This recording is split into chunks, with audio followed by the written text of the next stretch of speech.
Meditación al Evangelio con los psicólogos y misioneros Rafael Aníbal Cortés y Mónica Dairén Ospina.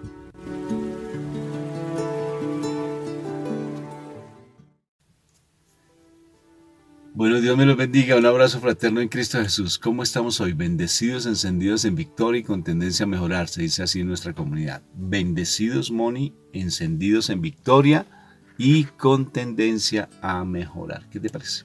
Ajá. Qué saludo tan bonito, ¿no? Eso nos lo enseñó el niño. Sí, el niño tan lindo de nuestra comunidad. Bueno, Moniquita, vamos a empezar entonces a invocar la Santísima Trinidad. ¿Te parece? Uh-huh. Entonces empecemos por la señal de la Santa Cruz de nuestros enemigos. Líbranos, Señor Dios nuestro, en el nombre del Padre, del Hijo y del Espíritu Santo. Y el pueblo de Dios dice, ¿qué dice el pueblo de Dios, mi amor? Amén. ¿Y amén qué significa? Así es. Papito Dios del cielo, te doy gracias por este nuevo amanecer, por esta nueva oportunidad que tú nos das de crecer en tu amor. Gracias, Padre. Bueno, vamos al Evangelio de San Lucas. Bueno, Moniquita, entonces hoy tenemos una palabra linda en San Lucas, ¿verdad? Sí, en el capítulo 6, versículos 17 y 20 al 26. Jesús bajó del cerro con ellos y se detuvo en un llano. Se habían juntado allí muchos de sus seguidores y mucha gente de toda la región de Judea, de Jerusalén y de la costa de Tiro y Sidón. Habían llegado para oír a Jesús y para que los curara de sus enfermedades. Jesús miró a sus discípulos y les dijo: Dichosos ustedes los pobres, pues el reino de Dios les pertenece. Dichosos ustedes los que ahora tienen hambre, pues quedarán satisfechos. Dichosos los que ahora lloran, pues después reirán. Dichosos ustedes cuando la gente los odie, cuando los expulsen, cuando los insulten y cuando los desprecien su nombre como cosa mala por causa del Hijo del Hombre. Alégrense mucho, llénense de gozo en ese día, porque ustedes recibirán un gran premio en el cielo, pues también así maltratarán los antepasados de esta gente a los profetas. Pero ay de ustedes, los ricos, pues ya han tenido su alegría. Ay de ustedes los que ahora están satisfechos, pues tendrán hambre. Ay de ustedes los que ahora ríen, pues van a llorar de tristeza. Ay de ustedes cuando todo el mundo los alabe, pues así hacían los antepasados de esa gente con los falsos profetas. Palabra de Dios. Gloria a ti, Señor Jesús. ¿Qué implica los ay del Señor, Moni? En la Biblia, ¿verdad? Y por ejemplo tú ves en Habacuc, dice, ay de ti que robas, porque hasta las columnas claman por lo robado. Y hay bastantes ay, por ejemplo allí también es en Habacuc. Princesa, ¿qué implica en nuestro Señor Jesucristo un ay? ¿Qué crees tú, mi amor? Pues sí, yo pienso que si en de estas bienaventuranzas de ser dichosos, los hay serían los que estarán en desgracia definitivamente. Y desgracia nos habla de no tener la gracia del Señor. Nos habla de estar en condición de condenación, ¿no? Porque es eso. Y porque aquí está haciendo la diferencia entre aquellos que van a obtener la bendición de Dios, ¿sí? Y los que no van a tener la bendición de Dios. Y todo por las cosas que asumen que hacen en el mundo y que están buscando en el mundo. O sea, que hay muchas cosas aquí hablan de unas actitudes especiales para uno alcanzar la gracia del Señor. Pero a veces uno se pone, por ejemplo, dichosos ustedes los que lloran, por el reino de los cielos les pertenece. Y entonces encontramos personas que lloran y lloran y lloran y lloran y lloran por todo. pero no tiene que ver con eso, no tiene que ver con debilidad de carácter, no. Habla de una misericordia, habla de una actitud en el Señor, ¿sí? Hablan de aquellos que son capaces de humillarse delante del Señor y dejar que el Señor sea su Señor, ¿sí? Porque es eso, o sea, es aquella actitud de bajar la cabeza delante de Dios, porque aquí nos está hablando es precisamente de todos aquellos que delante del Señor son capaces de, de sentir misericordia por las almas, de sentir, de no apegarse a las cosas del mundo, de sentir que, por ejemplo, están constantemente en esa búsqueda del Señor, porque así, o sea, esto lo están diciendo en estas bienaventuranzas, dice los pobres, o sea, aquellos que no sienten que tienen todo el conocimiento, sino al contrario, o sea, se sienten tan pequeños delante del Señor y necesitan de la grandeza y de las riquezas del Señor para vivir. Los que, dice, los que ahora tienen hambre, entonces son esas personas que están buscando desear llenar su vida con la presencia del Señor, con la palabra de Dios. Acordémonos que Él es el pan de vida.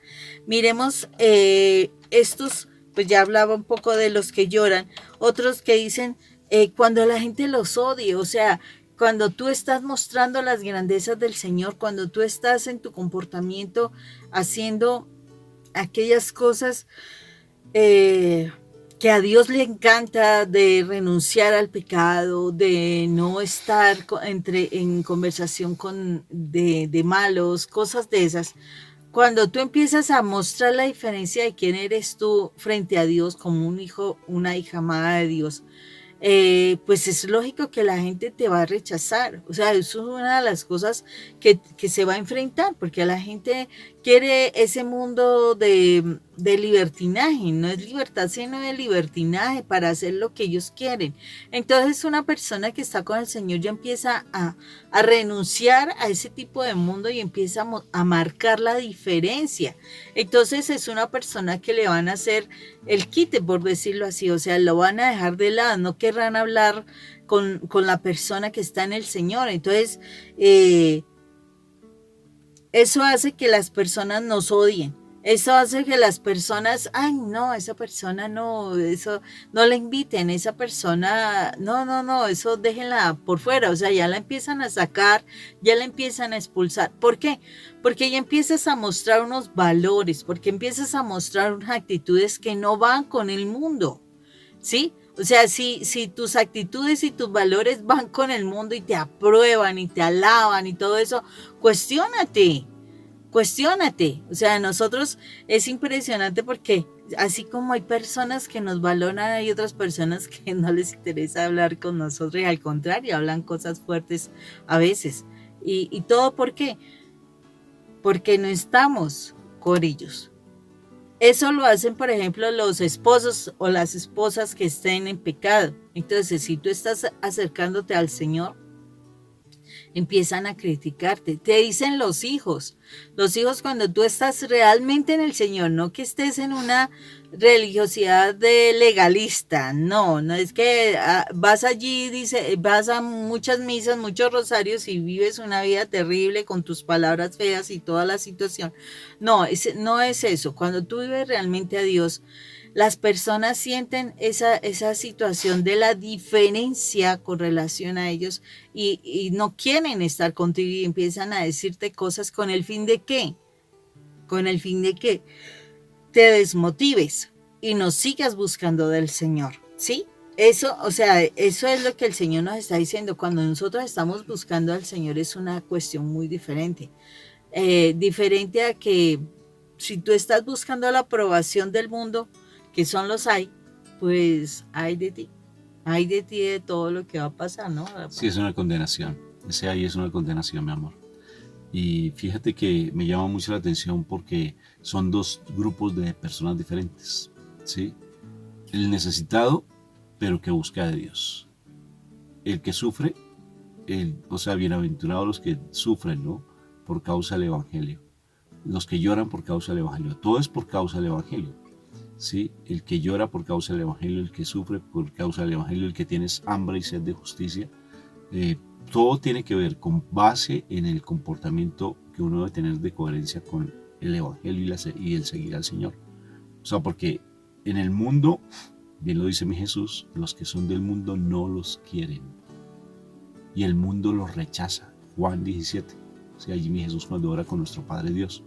Por tanto, si estamos siguiendo el Evangelio, no tenemos que estar pensando que vamos a estar así plenos, llenos de tranquilidad, de todo va a ser felicidad. Y entonces ya encontré, porque a veces hablan muchas teologías de esa manera, ¿no? La teología, por ejemplo, del dinero, de la parte financiera, que no, que vamos a vivir súper bien, no. Estar con el Señor es lucha. Si quieres seguirme, prepárate para la prueba, ¿sí? Porque el hombre es el oro en el fuego, en el crisol, y el hombre en el sufrimiento. Se prueba el corazón del hombre. Entonces no es fácil estar con el Señor, pero qué precioso, ¿sí? Y mira los que están acomodados. Ahí vienen los hay para los acomodados. Hay para los que tienen económicamente un sustento, que están súper bien, que se creen que tienen económicamente. Hay. ¿Sí? Hay de los que, hay otros, hay también hay del Señor que empieza a hacer lo contrario de los que buscan al Señor. Y fíjate que a mí me llama la atención, por ejemplo, Pablo, como dice que así lo habla en 1 Corintios 10:12. Dice, así pues, el que se cree estar firme, tenga cuidado de no caer. Bueno, Mónica me dice que yo leo mal porque tengo nervios, ¿sí? Entonces ahorita estoy nervioso porque leí mal, pero lo voy a volver a leer. Es que yo leo mal, ¿sí? No sé si sea mis gafas o lo que sea, lo viejito, pero siempre he leído mal desde el colegio. Entonces dice, así pues, el que crea estar firme, tenga cuidado en no caer. ¿Sí leí bien? ¿Sí o no que sí? Claritico, así es. O sea, ten cuidado. Uno siempre tiene que estar muy al acecho. Siempre no comerse las flores, sino que por el contrario estar muy pendiente porque uno no sabe el día ni la hora. Entonces hay que estar muy cuidadosos con respecto a lo que el Señor nos dice y a seguir su Evangelio. Porque el Evangelio es lo que nos sustenta. ¿A dónde más iremos si solamente Dios es el único que tiene palabras de vida eterna? A veces nos sentimos seguros porque tenemos un poquito de dinero, porque tenemos trabajo, ¿sí? Le creemos al dinero, le creemos, por ejemplo, nos llamó tanto la atención que nos decían, es que tú, Rafa, de pronto tienes que conocer un poco más el contexto de Nueva York, nos decían. Sí, el contexto de Nueva York, la gente aquí lo único que dedica es a trabajar y a trabajar y a trabajar. Entonces yo me ponía a pensar solamente en Nueva York. Familia, no sé lo que nos decían, ¿verdad, Mori? Que se encontraban en el metro. El hombre trabajando toda la noche y la esposa salía temprano y se encontraban ahí en la estación del metro para hablar de lo que pasó en la casa. ¿Sí? Y los domingos no son para, básicamente, o salga corriendo a la iglesia y simplemente cumplirle a Dios, pero realmente no hay un compromiso como tal. Si vamos a servir al Señor, hay unas bienaventuranzas porque son puras y legítimas promesas. A mí me llama tanto el Sermón de la Montaña la atención, me llama tanto la atención, porque inclusive Mahatma Gandhi decía, ¿sí? Mahatma Gandhi, hinduista, decía, ojalá los cristianos comprendieran el valor que tienen cuando en el Sermón de la Montaña. Qué precioso contenido tiene. Y el Sermón de la Montaña es largo, no solamente están las bienaventuranzas, sino las enseñanzas del Señor impresionantes. Entonces, si el Señor nos dice que bienaventurados, tú que estás perseguido, tú que lloras, a ti que te pasan cosas fuertes, bienaventurado eres. O sea, alégrate, hay que ser agradecidos. Pablo lo decía, esto lo que pasa en mi vida, eso es basura. Pablo lo decía, incluso cuando estaba en la cárcel. ¿Qué hacía en la cárcel? Danzar, saltar. Yo no sé con quién estaba, no, con Timoteo no era, ¿no es cierto? Creo que con Silas, no sé. Pero entonces, fíjate lo que hacía allá, allá metido en lo más oscuro de los socavones por allá. Y ese olorcito que había, porque allá no habían baños. Sí, es horrible. Y él estaba metido allá, y él que hacía, uy, porque a mí, Señor, yo porque te estoy siguiendo, es que tú no me escuchas, que no me escuchas, porque si a otros y a mí no, es que yo tanto que te oro y oro y oro y no me responde, Señor. Es que mira a mi hijo cómo sufre, mira a mi esposo, mira a mi esposa, mira mi condición financiera, y tú no me escuchas. Él escucha porque no es sordo, él no es sordo. Y fíjate que está dándonos unas promesas muy lindas. Bienaventurado, ¿sí? Incluso nos dice bienaventurados los labios y los pueblos que proclamen el Ave María. Ahí te adiciono eso. Te la adiciono ahí en nuestra página web. Vas a encontrar ese documento, ahí como en la tercera página. Vas a encontrar ese documento, unos documentos muy lindos para que lo leas. Esa bienaventuranza, qué hermoso. ¿Cómo esta versión, cómo nos dice la bienaventuranza? Dichosos ustedes. Dichosos. O sea, alégrate, oh hija de Sión. Alégrate, oh hija de Sión, despiértate, levántate. Empieza a ser agradecido porque realmente, como decía Pablo, esto es basura para mí. Y este sufrimiento que tengo es mínimo en comparación de lo que mi Señor vivió por mí. ¡Qué precioso! Todo mirando en los reinos de los cielos. Y él decía, Pablo decía, tengan siempre la mirada puesta en lo eterno, no en las cosas del mundo, porque esto es basura. Qué precioso, ¿no, mi amor? Sí, y tengamos presente algo, por ejemplo, cuando uno mira al rey Salomón desafortunadamente se dejó contaminar demasiado, habiendo sido escogido después de rey David. Él se dejó descontaminar demasiado de los ídolos paganos y demás, y tuvo pues la fama y las riquezas que, mejor dicho, nadie ha tenido. ¿Y cuál es la particularidad de Salomón cuando al final de los tiempos dice vanidad de vanidad, esto es vanidad? O sea, él se dio cuenta que se había llenado en su vida de muchas cosas que no son. Y a veces aquí precisamente nos está hablando de eso. Nos está hablando de qué es lo que es importante. Y a mí me parece bien interesante que retomemos específicamente el versículo, el inicio del versículo 20. Y dice, Jesús miró a sus discípulos y les dijo. O sea, aquí nos está hablando es que estas palabras son para aquellos que son discípulos. ¿Y qué es ser discípulo? Es la persona que se deja disciplinar por nuestro Señor, por las enseñanzas de nuestro Señor. O sea, si nosotros nos estamos dejando formar por el Señor, disciplinar, hacer las cosas como los quiere Dios, son estas bendiciones son para nosotros.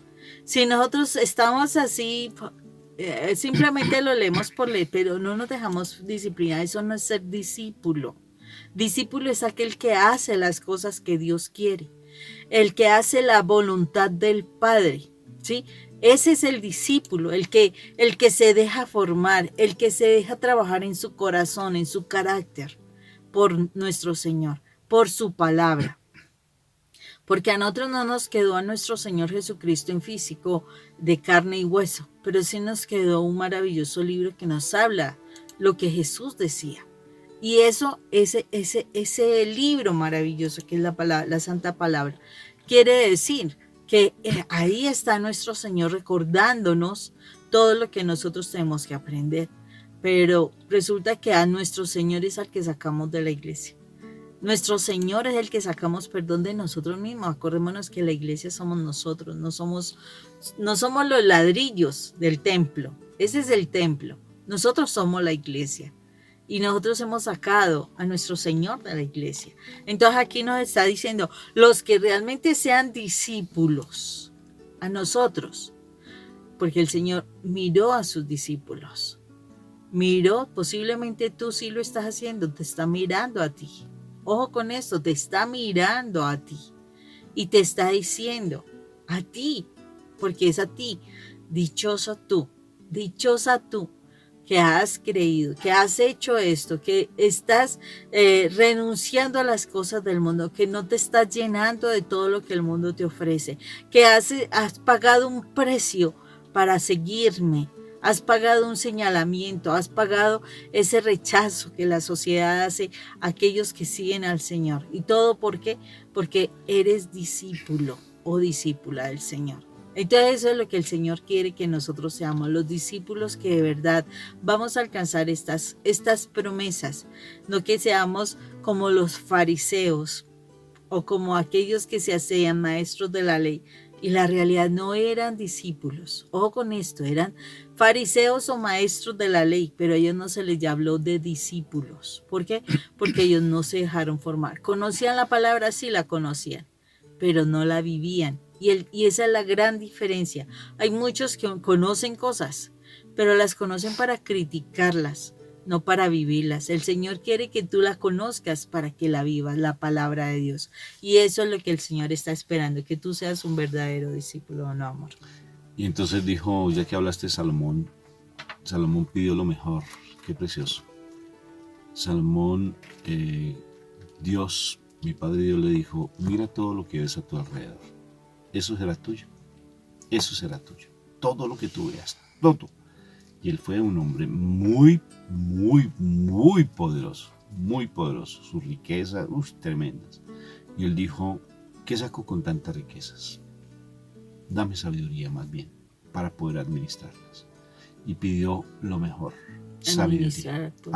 Para poder así administrar todo lo que tenía. Impresionante. Y bien lo que tú dices, porque cometió errores fuertes. Pero fíjate lo interesante cuando escribe en Eclesiastés 1, está esas palabras de Salomón. Léetelas, te las recomiendo. Te voy a leer un pedacito nomás, para terminar. Vanidad de vanidades, todo es vanidad. ¿Qué provecho saca el hombre de tanto trabajo en este mundo? Unos mueren, unos nacen y otros mueren, pero la tierra jamás cambiará. Tremendo, ¿no? Y sigue hablando ahí, preciosamente, porque es una poesía linda, pero no solamente es una poesía, muy escrito, muy lindo, para que uno tome conciencia que realmente el ay del Señor es una condenación y la bienaventuranza, la alegría, gózate, gózate, gózate, porque lo que nos va a venir es algo lindo si nos mantenemos fieles al Señor. Qué promesa tan linda. Léete el Sermón de la Montaña con más amplitud, dedícate a leerla. ¿Está en qué capítulo fue que leímos, mamá? En capítulo 6, versículos 20 al 26. El 6 en adelante, todo lo que es el Sermón de la Montaña, léetelo. Pero es el 20 al 26. Sí, date tiempo de leértela porque es súper hermoso, súper hermoso.